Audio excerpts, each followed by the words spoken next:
नमस्कार, वेलकम सन पॉइंट। आज मैं आपके लिए मैथ का बहुत ही इंपॉर्टेंट यूजफुल टॉपिक लेकर आया हूं जिसका नाम है सिंपल इंटरेस्ट। दैट मीन्स आज हम लोग इस वीडियो में साधारण ब्याज निकालना सीखेंगे। तो चलिए वीडियो को स्टार्ट करते हैं और सिंपल इंटरेस्ट निकालना सीखते हैं। जैसे कि क्वेश्चन है, mister Ayesha borrowed ₹2000 at 5% per annum simple interest, what amount in rupees will she pay to clear her डेप्ट after 3 years। That means in Hindi, श्रीमान आयशा ने 2000 रुपये 5% प्रति वर्ष साधारण ब्याज दर पर उधार लिया। 3 वर्ष के बाद उसे अपना ऋण चुकाने हेतु कितनी रकम यानी कि कितनी राशि देनी होगी। तो चलिए हम लोग इस सम्स को बेसिक कंसेप्ट के साथ क्लियर करते हैं। तो सबसे पहले हम लोगों से जो पूछा जा रहा है वो हम लोग समझ लेते हैं। जैसे पूछा जा रहा है उसे अपना ऋण चुकाने हेतु कितनी रकम देनी होगी। दैट मीन्स कि जो रकम लिया गया है उसके साथ उसका इंटरेस्ट दोनों मिला करके देना है, तभी ऋण चुकता हो पाएगा। तो सबसे पहले हम लोगों को सिंपल इंटरेस्ट यानी कि साधारण ब्याज निकालना है। तो जो चीज़ इसमें गिवन है सबसे पहले हम लोग उसको फटाफट लिख लेते हैं। तो जो गिवन है वो मूलधन गिवन है। मूलधन का मतलब होता है P, इसको हम लोग P से डिनोट करते हैं।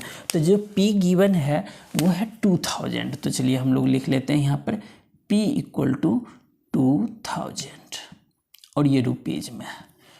अब जो नेक्स्ट चीज़ें हैं वो है रेट गिवन है। दैट मीन्स रेट जो है वो 5% है और टाइम है यानी कि जो समय लिया गया है वो 3 years के लिए ऋण लिया गया है। तो यहाँ लिख लेते हैं हम लोग 3 years।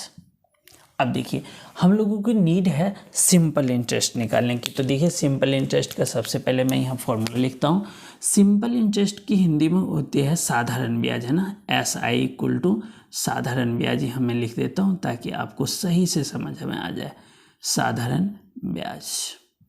अब देखिए SI का फॉर्मूला होता है SI equal to P into R into T upon में 100, है ना।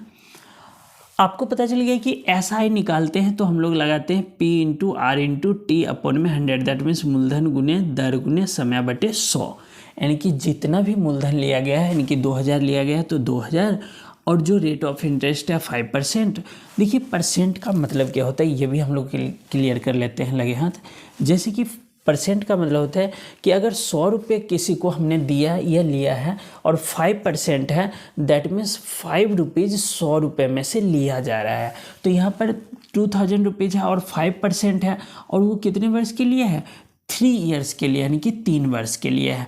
तो अब देखिए SI का तो आपको पता चल गया फॉर्मूला, लेकिन इसी में अगर आगे ये पूछा जाता है कि इसमें मूलधन नहीं है मान लीजिए और सिंपल इंटरेस्ट जो हमने निकाला है वो गिवन है, तो अगर हम लोगों से मूलधन पूछा जाए यानी कि P पूछा जाए तो देखिए यहाँ पर हम लोग 1 पुट कर सकते हैं और इसको बाय क्रॉस कर देंगे। तो बाय क्रॉस करेंगे तो क्या आएगा, SI इंटू में 100, है ना, ये वाला अपॉन में। देखिए P निकालना है तो क्या बचा हमारे पास R एंड T को से डिवाइड कर देंगे। अगर इसी तरह से यहाँ पर R पूछा जाए तो सिंपल वही चीज़ें SI इंटू में 100 अपॉन में, यहाँ पर R पूछा जा रहा है तो क्या बचा, P एंड T बचा। जैसे यहाँ P और T बच गया। इसी तरह से अगर T पूछा जाए तो हम लोग क्या करेंगे, SI इंटू में 100 अपॉन में T पूछा जा रहा है, that means P into R। तो इस तरह से हम लोग चाहे तो कोई भी चीज़ें मिसिंग है उसको हम लोग ईजिली इस फॉर्मूला के बेस से फाइंड आउट कर सकते हैं। एक और चीज़ें है, अमाउंट अगर पूछा जाए तो अमाउंट का मतलब क्या होता है, अमाउंट का मतलब होता है वह राशि जो मूलधन और ब्याज को जोड़ करके आया, यानी कि जितना देना है हम लोगों को किसी को या किसी से लेना है। तो अमाउंट बराबर क्या होगा, SI प्लस में P, या इसको उल्टा इस तरह से भी लिख सकते हैं P प्लस में SI, दोनों को किसी को भी पहले लिख के और बाद में लिख के प्लस कर दीजिए, आपको रिजल्ट मिल जाएगा। अब जो ये क्वेश्चन है, क्वेश्चन को हम लोग सॉल्व करते हैं। क्वेश्चन में है उसे ऋण चुकाने होती कितनी राशि देनी होगी। तो दैट मीन्स इसमें सिंपल इंटरेस्ट और प्लस में मूलधन दोनों देना होगा, तो मतलब अमाउंट पूछा जा रहा है। तो सबसे पहले हम लोग सिंपल इंटरेस्ट निकाल लेते हैं और इसका फॉर्मूला होता है P into R into T upon में 100। तो देखिए P गिवन है 2000, रेट ऑफ इंटरेस्ट है 5% और T गिवन है 3 अपॉन में 100। तो देखिए 2 जीरो कैंसिल कर लेते हैं। अब क्या यहाँ पर रह गया 20 और 5 और 3, तो 20 × 5 = 100 और 3 तो 300 रुपये उसे सिंपल इंटरेस्ट देना पड़ेगा। लेकिन अगर ऋण चुकाना है तो ऋण चुकाने के लिए अमाउंट पूरा गिवन देना पड़ेगा, जो कि 2,000 रुपये तो अमाउंट मतलब कि इसका मूलधन है और ब्याज आया 300 रुपये। दैट मीन्स उसे 3 वर्ष बाद 2300 रुपये चुकाने होंगे मतलब अमाउंट के रूप में, तब उसका ऋण चुकता हो जाएगा। अब देखिए यहाँ पर हम लोगों को पता चल गया है कि भाई 300 रुपये सिंपल इंटरेस्ट है। अगर मान लीजिए कि आपसे ये पूछा जाए कि किसी भी राशि का 300 रुपये साधारण ब्याज है और 5% के लिए वो 5% पर दिया गया और 3 वर्ष के लिए, तो बताइए कि वह कितना अमाउंट दिया था, तो अमाउंट कितना मूलधन रुपये दिया गया था, तो ये पूछा जा रहा है मूलधन। तो हम लोग P लिख देंगे। P बराबर क्या होता है फॉर्मूला, तो देखिए SI इंटू 100, SI कितना निकाला हम लोगों ने 300 और इंटू में 100 कर देंगे, अपोन में क्या लेंगे R इंटू टी। तो R कितना है 5 और T कितना है 3। तो देखिए 5 से काटेंगे तो 20 आ जाएगा और 3 से काटेंगे तो 100 आ जाएगा।